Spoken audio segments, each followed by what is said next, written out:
नमस्कार मित्रांनो, बांगलादेशात काय चाललंय बघताय तुम्ही. त्या ठिकाणी सत्ता जाऊन दुसरी सत्ता स्थापन झाली, पण त्या दरम्यान जेव्हा त्या ठिकाणी आंदोलन सुरू झालं आणि ते जेव्हा शिखरावर पोचलं त्यावेळेस त्या देशातल्या इस्कॉन मंदिरावर हल्ला झाला. त्यानंतर हिंदूंचे घरं जाळण्यात आली, हिंदूंच्या मंदिरावर हल्ले झाले. आनंद नावाच्या एका गीतकार संगीतकारचं घर जाळण्यात आलं. मोठ्या प्रमाणात हिंदूंना टार्गेट करण्यात आलं. काही स्त्रियांवर बलात्कार करण्यात आले आणि हिंदूंना पळोकी सोडून टाकलं.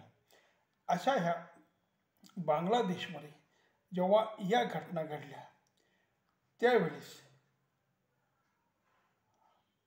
स्वतःला धर्मनिरपेक्ष म्हणणाऱ्या भारतातील नेते पुढारी शरद पवार साहेब, उद्धव ठाकरे, राहुल गांधी, लालू प्रसाद यादव, अखिलेश यादव आणि ममता बॅनर्जी हे स्वतःला धर्मनिरपेक्ष म्हणणारे नेते मात्र एकाही शब्दाने यांनी विरोध केला नाही किंवा कुठलंही वक्तव्य केलं नाही की बांगलादेशात जे चाललंय ते बरोबर नाही.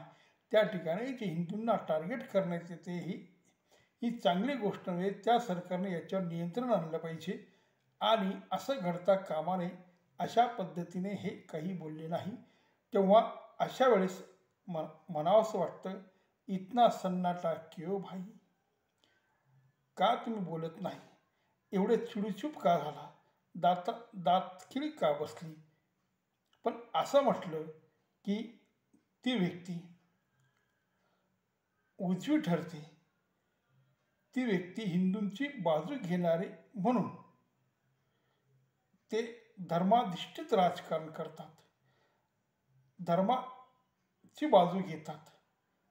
पण हे धर्मनिरपेक्ष नुकतंच सरकारने वक्फ बोर्डात ज्या काही धांदली गडबडी चालू आहेत याच्यावर सुधारणा करण्यासाठी एक विधेयक लोकसभेत आणलं.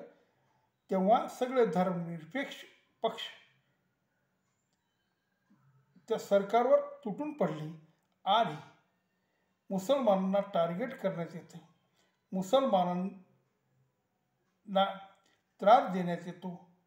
वक्फ बोर्ड सारखी चांगली संस्था तिला बदनाम करण्यात येतं अशा पद्धतीने बोलतात. अल्पसंख्यावर अन्याय होते, पण बांगलादेशात राहणारे हिंदू त्या देशात अल्पसंख्याक आहेत. त्यांच्यावर होणारे अत्याचार, त्यांच्यावर होणारा अन्याय हा अन्याय नव्हे. भारतात मात्र जे अल्पसंख्याक आहेत त्यांच्यावर होणारा अन्याय हा खरा अन्याय असं धर्मनिरपेक्ष वाल्यांचं म्हणणं आहे.